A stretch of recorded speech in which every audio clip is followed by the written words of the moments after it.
Hey, everybody, what's up? Welcome into Best on the Board, presented by BetMGM here on Thursday, January 13th. NFL playoffs right around the corner. That's where we're going to focus most of our attention on this episode of Best on the Board, although we will get some NBA talk in at the end. Michael Beller here with you today. We are going to take a look at the two games on Saturday. We're going to jump over Sunday and look at the Monday night game as well between the Cardinals and the Rams. To do that, I have with me Zac Jackson. Zac, how's it going? Good. How are you guys? I am doing great. I am very excited for this weekend. I'm excited especially for one of the games that we're going to be talking about here today. Andrew DeWitt also with us. DeWitt, what's going on, man? Oh, nothing. Ready for playoff football. It's the best 3-4 weeks of the year here. Yeah, this is a super fun weekend also with 6 games ahead of us, and it feels I don't know if I want to say more wide open than we've seen in years past, but it feels a little bit more unpredictable this first opening weekend and the way things will unfold after this weekend than at least in the last couple of years. So it's going to be a fun weekend for sure for just NFL watching, certainly for NFL gambling also. As I said, we're going to take a look at the 2 Saturday games and the Monday game on this episode of Best on the Board. So the Saturday games, Bengals, Raiders, Bills, Patriots, Monday night football between the Rams and the Cardinals. Let's start with that first game, you guys. Bengals and Raiders. Right now, we've got Bengals -5.5 on BetMGM. 49 is the total on this game. DeWitt, you and I got together on Monday. We both really liked the Bengals. I actually bet the Bengals right when it came open after the Raiders beat the Chargers in Week 18 last week at -6. So it's down to -5.5. I still feel good about the Bengals. What are you looking at with this matchup? Yeah, I still like the Bengals, and I took a look at, I was a little surprised to see the line come down just because. I think the Bengals are they finished the season really strong. Joe Burrow had a great season at the end. Jamar Chase is doing all the things. They seem like they have all the weapons. They have a great running back. The offensive line is pretty meh, and maybe that's why Vegas, they're looking at that matchup of Max Crosby. It was awesome on Sunday night, and they're looking at that Bengals offensive line going, oh boy, that's gonna be trouble for the Bengals because they're gonna, Joe Burrow is gonna be under pressure all day, and he's gonna be scrambling, and that's kind of when he makes his mistakes. So I could see that kind of being a concern. I was kind of looking at some of the player props, and I'm sticking with my Bengals pick. I got them at -6 as well. And then I was looking Hunter Renfrow is 11-1 to score the first touchdown. I kind of like that as something to play, just to have something to go and this is more, and we've talked about this a lot, is these first touchdown props are just a lot of fun to play from a watching the game perspective. You usually get an immediate sweat. Right, you get something to root for. You're all right, if they're down in the red zone, and there was a couple times I kept making these picks on our Monday night game, our Monday podcast, and I was like, oh, he was targeted, or my guy was targeted in the red zone. It's a fun little sweat. So I like Hunter Renfrow 11-1. He keeps getting all these he gets all these red zone targets.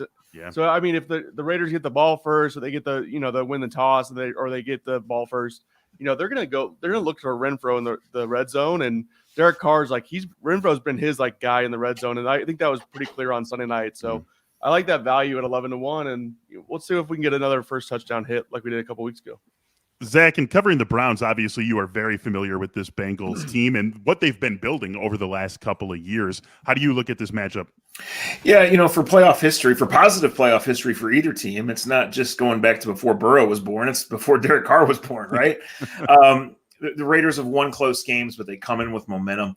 The Bengals, obviously, even going back to December 1st, the Bengals were not in the mix. Nobody thought they would be a playoff team. They got hot. They have a great passing game. The defense is much, much improved over the past couple of years. So, I'm looking at the weather here. It concerns me. I'm looking at Max Crosby if I'm betting the Bengals because that concerns me. But I don't have much of a strong feel here, guys. But if I'm with you on the Bengals, I am looking at Renfrow props, as you mentioned. The only thing that gives me – Renfrow's on a historic tear the last couple of months, right? The only thing that gives me pause is Darren Waller is back. So if you like the Bengals to score points and to cover the spread, then either the Renfrow or Waller, or maybe both over props, are probably going to hit coming back. So just because of the weather and because of the lack of history here, this is probably the game of the whole weekend that I had the least strong feelings on, but I would certainly be looking at Renfrow. And I do think the Bengals win the game if you're looking to money line parlay, tease, things like that. Under, perhaps. I mean, if you're thinking about two teams that have basically no playoff history, basically no one on the teams has any sort of playoff track record, and then you throw those potentially very, very cold temperatures in Cincinnati into the mix. Yeah, I mean, I hate to get too caught up in that, but Derek Carr's historic numbers in under 32 degrees or 40 degrees are bad. Both teams have good kickers. They trust them. They'll settle for 3 after a long drive, right? True. So it does make a little sense. I know the first half under dropped a point and a half, Wednesday-ish, Thursday-ish when the forecast came out. I haven't seen the most updated one, but having been to Cincinnati, wind can be a factor there. And it's Southwest Ohio, but it's Ohio in mid-January. If it's 7 degrees, it's going to feel like 7 degrees. Yeah, it's definitely. I just looked at the wind. It was like less than 10 miles an hour. So I think the wind isn't going to be a huge factor, especially in the kicking game. Because like you said, those teams will both kick if they're able to. So, and that stadium is not like a terrible kicking stadium for kickers. So, yeah. I'm still on the Bengals, and this is one where I actually might, even though I already have an existing -6 bet, I might, if it stays at 5.5, just throw a little more on it, right? Because if my 6 is going to push, at least it'll win at 5.5. So maybe just add a touch onto it, with 6 being a key number in the football gambling world. Love what the Bengals have shown us over this last month. And you're right, Zach. I mean, we weren't really talking about them as this huge, like deep into the playoffs contender a month ago, the way that they're being talked about now. But I don't think you can overstate the importance of that Chiefs game and the way they came back in that game and the statement of that victory and the way that they did it in such a way that we want to see the Bengals winning games with Joe Burrow having big days and the team throwing up 34 points the way they did against the Chiefs. Like if we're drawing up a script for Bengals making a run and winning this game and then maybe knocking off the Titans and playing an AFC championship game, it's behind the passing game. That's true. And so we've seen that over the last month, 5 weeks or so from this team, really dating back to that win over the depleted Ravens when Burrow had that 525-yard game. So if they can bring that into the playoffs here, I think we could be talking about them as a team that's playing in the AFC championship game. And I think it all gets started this week with a comfortable win against the Raiders. Yeah, I think so too. And I think that's the scary part if you do like the under, right? Look at what Burrow did in December and tell me you could take that under with confidence if you like the Bengals, right? Yeah. If you like the under, you're betting on the weather and you're betting on a methodical game of teams kind of feeling each other out. You're certainly not saying Burrow's going to play great and it's going to stay under unless you think the Raiders just aren't going to score at all. Right, like 34-7. That's really the only way you can think about it that way. And it's sort of hard to get your mind wrapped around that sort of unfolding between the Bengals and the Raiders. Next game, I think maybe is going to give us a few more under bets than what we're going to see for Bengals and Raiders. It is Bills-Patriots 3 this season. Of course, these two teams split their regular season matchups in this playoff matchup. The Bills are favored by 4. The total is 44. And this is one, you guys, where we know weather could be a factor in Buffalo again this week, as we would come to expect in the middle of January in Buffalo, if not precipitation, at least cold and wind. And we saw these two teams play each other twice, one where weather was a significant factor, and the Patriots grinded their way to a low-scoring win where Mac Jones threw the ball 3 times. We saw a game where where weather was not a factor, and the Bills took care of business in emphatic fashion. And I think that's really where we have to follow here, you guys, because to me, the Bills are comfortably the better team. And if weather is not going to be a significant factor, I don't see the Patriots being able to stick with them. What are you looking at with this one, Zach? Yeah, I like the first half under. As you know, Michael, when division teams play a second or a third time, first half under is somewhere I lean. I specifically look at these teams, coaches that know one another, strong defenses to start with. 0 degrees, or maybe the warmest it will be was 0 degrees, right? And I just think the shape of the game, right? I don't think in the first quarter on 4th and 2 at midfield that either coach is going to go for it. I think they're going to punt and trust their defense, right? We obviously had extreme weather in the first meeting that caused the very low scoring game, but I think it's a feel them out game. I think Buffalo's a little better, but I think both teams are a little cautious. I think the defenses dominate. I think it's a 10-6-ish, 7-3-ish type game. It half that maybe opens up in the second half. But again, you're looking at January weather. You're looking at opponents that know each other. And the Patriots are saying, we are going to run and we're going to trust our defense. Yes, we like Mac Jones, but they're not asking Mac Jones to go win this game. They're asking their defense and their running backs to try to win this game for them. Yeah, totally with you there. And that also is part of the reason why I like the Bills at -4. I just feel like the Patriots are going to, they don't need that extreme weather. That would be sort of ridiculous on its face to say that they need that sort of game or they need that sort of element impact to ultimately win this game. I mean, they are a quality team. They're here for a reason. They were in the AFC hunt right down to the end of the white line for a reason. But I do think that they need they need to get the Bills playing a way that the Bills don't want to play if they're going to win this game. And I find it hard to believe that they're going to be able to do that. I really like the Bills again to re-announce themselves as one of the real contenders in the AFC and ultimately win this game relatively comfortably. I think Bills -4 is a really nice play unless we get word come Saturday that the wind is going to be an extreme factor in this one. How about you, DeWitt? What are you looking at for this matchup? Going back to the first touchdowns, Josh Allen 12-1. I love this. I love a quarterback first touchdown. Yeah, I mean, like Zach said, like you kind of have like this, it's gonna be a rushing game, slow, and like the Bills just love rushing Josh Allen in the red zone. Yes, so I just love the value I'm getting there. Another thing I was like looking at Mac Jones's player props for rushing yard is only like 7.5 yards. Like, do we think that he could just scramble for 7.5 yards at some point in this game? Because if the Bills get up, then he's going to be forced to pass a little bit more. And that kind of sets him up for like a scramble, especially like in a 2-minute drill situation or late in the game when they're trying to come back.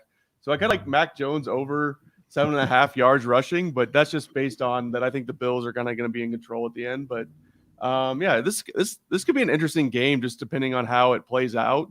Like if, the Bills are able to score and get up early, that forces Mac Jones to like have to play. But if the Patriots can get up or force an interception, then, that kind of plays into their mindset. And that's where it gets scary is when Bill Belichick's in control of the game and controlling tempo and controlling how the game comes. So that's kind of like where I'm kind of watching this game. I think this game is like a really good live betting opportunity is if you can kind of see how this is going. And like, there might be a lot more high scoring in the second half. And there could be a lot more back and forth once these teams feel each other out and they kind of know what they're playing for. And if the wind isn't going to be a huge factor, it looks like it's going to be like less than 15 miles an hour, which is probably like the standard of like wind becoming a factor in an NFL game. So it's just be interesting to see how this game plays out. And I think there could be like some good betting opportunities, like especially in the second half, especially if you watch the game, see how it's playing out, how Belichick's playing. If he's being super conservative and running Damian Harris a bunch and Stevenson, or if he's trying to like attack the Bills defense and actually try and put up points. I think that's going to be the key. If I'm the Bills, like we know that you in the NFL and college football these days, you defer, right? You defer to the second half and you take the ball in the second half. If I'm the Bills and I win the toss, I'm taking the ball. I want to go out there and assert my dominance right away. And we know that, this Patriots team, it's just not built to play from behind. And if you look at that big win streak they had in the middle of the season, I don't know if they were down in any of those games. Those are games where they got out to quick starts against inferior opponents and they never let up. And if you put them down, if you put this team down 7-0 right off the bat, they really have a lot of trouble against a quality team like the Bills. So I'm probably taking the ball if I'm the Bills, if I win the toss. And I don't know. I could see us closing the door on Saturday night and not quite feeling like we just relived the college football playoff semifinals, but coming close to it. I think that the Bengals and Bills are really two of the better favorite bets on the board for this weekend. Either you guys want to make a case for the Patriots +4 here? Or are we all on the same page? Yeah, I think the Bills win the game. As I'm looking, and I was 30 minutes ago, am I going to parlay? Am I going to tease, try to get something open to Monday, something like that? The Bills were my first circle, right? Obviously, I think the Chiefs are going to win, and the Bucs are more than a touchdown fave. But as far as like realistic prices, I think the Bills are going to win a low-scoring game here. I like the first half under. I like the game under. I like the Bills in a 17-10, 20-10 type game. Let's see those two favorites come through. I'll be feeling good about that if that ends up being the case. Let's jump over Sunday, as I said, you guys, and take a look at the Monday night game where personally I'm feeling the underdog a little bit. We've got Rams -4 against the Cardinals, 49.5 the total in this game, just like the one we talked about. This is another divisional matchup, the third time that the Rams and Cardinals will see each other this season, and two teams that come into the playoffs reeling, you guys, absolutely reeling. These were teams that were playing for something in week 18 against divisional opponents that they were both favorites against. The Rams end up losing to the 49ers to get the 49ers into the playoffs. The Rams fall down from the 2 seed to the 4 seed. That opened the door for the Cardinals to win the game and win the NFC West and flip this and be playing at home. And they lose to a somewhat hapless, maybe not quite as bad as their record Seahawks team. And both these teams just come in reeling. The Cardinals even more so. This is probably a stay away for me, you guys, just because I really don't know what to make of either of these teams heading into the playoffs. How about you, DeWitt? What are you looking at with this matchup? I think I like the Cardinals, but also the Rams won. Exactly. I don't know. That tone of your voice says it all. Yeah, I was looking back, like the Rams did win 5 of their last 6 games, and unfortunately, none of those were against playoff teams outside of the Cardinals matchup. I was looking at the matchups between the Rams and Cardinals this year. Both of these games went over 50 points. Yep. Pretty easily. Like one game was 53 and one was 59. The total was set at 49.5. Man, it's just the Cardinals are getting healthier though. Like Rodney Hudson, their center, like all-pro center, he's great. And when Kyler Murray is getting healthier, but I don't think we ever truly know what Kyler Murray's health is, because he has just been like, last year in the first half he was great, and then he got hurt. This year he got hurt again, and now it seems like did not want to run when he was around that injury. Right, and now, but last week he ran for 200 yards. So is he healthy again, and he's like going to be Kyler who runs and passes and does everything that he can, or is he going to be concerned? Or are the Rams just going to corral him and just say, you're not running, throw the ball, and beat us that way? So that's like, there's so many layers of this game that I'm having difficulty understanding where it's going to go. And that's kind of when you're like, just don't even bet it because it's not worth it. But probably on Monday we'll be like, let's put some money down. We got to bet it. Yeah. Yeah, that right there is why I'm in on the. If I'm gonna make a play on this, as I'm sitting here, we're days away from this one still kicking off. I like the Cardinals getting the points because they feel like relatively evenly matched teams, and a healthy Kyler Murray totally changes the equation for the Cardinals. How about you, Zach? Yeah, I have a play on this game. One of my stronger plays, and it is both teams to get to 20 points. It's only -120. So take the hard and fast rule about the division teams feeling each other out and throw it out the window, right? These teams played 8 quarters. Guys, they only had a 19% punt rate in those games. They zoomed. Both quarterbacks are talented. Both receiving cores are talented. Obviously, they missed DeAndre Hopkins. Who wouldn't, right? I like what you guys said about Kyler. It's extra rest. It's the playoffs. It's time to let it loose. He's going to run when he needs to run. He's going to launch it when he can launch it. I like the Rams to win the game. I do have concerns about Stafford's playoff history. I do have concerns about Stafford's ball security in the last month of the season. But I think this is a turbo-type game. I think both teams get to 24 at least. So not only do I circle immediately both teams to get to 20 at -120, but there's also a bet. A team to win outright, like I think it's +190 Rams and both score 20, +350 Cardinals and both score 20. Yep, sure. And there's a bet highest scoring team of the weekend. So the Chiefs might score 1 million, but the winner here has a real good chance to be the highest scoring team of the weekend.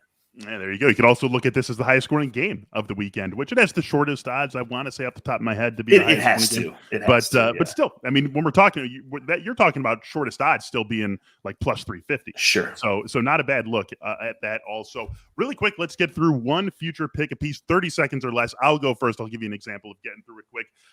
The Packers are going to win the Super Bowl. I think the Packers are the Super Bowl pick. They're +375 to win the Super Bowl. If they're going to win the Super Bowl, Aaron Rodgers is probably going to be the MVP. So I'll bump my odds just a little bit. Aaron Rodgers, Super Bowl MVP, +400. I'm going to keep it short and sweet by saying I cannot fathom a world in which Aaron Rodgers retires from the NFL with 1 Super Bowl ring. He gets his second this year, and he does it with the Super Bowl MVP. DeWitt, what's your favorite future for this upcoming NFL playoffs? I'm going to take the Bengals to make win the AFC, make the Super Bowl, and that's just based on let's like hope that the Bills beat the Patriots. So now the Bengals have the Raiders, pretty easy matchup.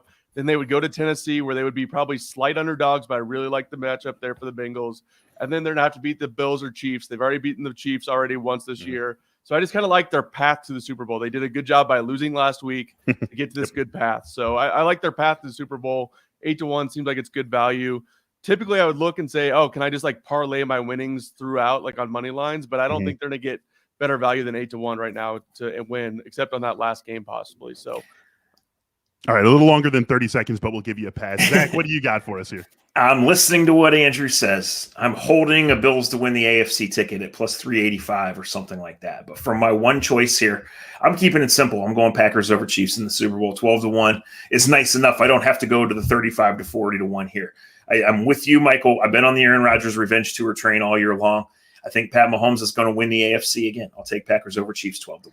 I think that's the matchup as well, and I like the Packers there. So obviously, clearly, I like this bet. Also at 12-1. That's going to do it for this first of many playoff editions of Best on the Board that we'll be looking at. DeWitt, Zach, thanks for being with us. Good luck this weekend, you guys. Have a good one. Of course, this is not the end of the episode of Best on the Board. We're still going to talk some NBA, looking ahead to a Thursday slate highlighted by a big game between the Bucks and the Warriors. First, though, a message from our friends over at BetMGM. Right now, bet $10, win $150, plus get a free 3-month subscription to The Athletic. Go to betmgm.com and use the code TheAthleticPod to take advantage of this offer from the king of sportsbooks. Again, that is bet 10, win $150, plus get a free 3-month subscription to The Athletic. BetMGM.com with the code TheAthleticPod. This is a new customer offer for people over at BetMGM. Terms and conditions apply.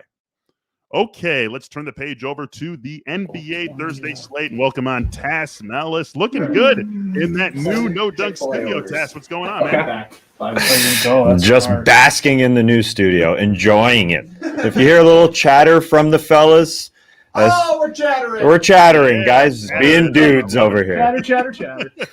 Oh, man. Well, it looks great. We are very happy to have you on. And let's keep this hot streak rolling. Let's keep this prop-based hot streak rolling. In fact, because we went 3-1 as a tandem for the second straight week, we are hitting on these. You carried me, Michael. Hey, man, you carried me early in the season. I've been a little bit hot lately. Between the two of us, you're 13-8. I'm 8-6. So we are looking very good so far for this NBA season. It's Thursday. It's a shorter slate than what we typically are talking about when you and I are getting together on Mondays. But it is a fun slate highlighted by that Bucks-Warriors game, as I said. And that's where you take us for our first pick of the day. Yeah, I like Steph Curry in that game to go over 26.5 points. They're playing the Bucks on TNT. Steph has not been shooting well recently.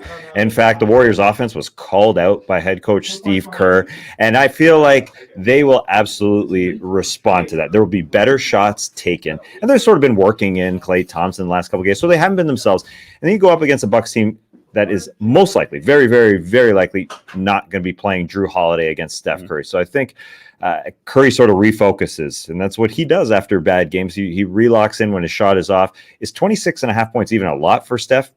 I don't really think so at all.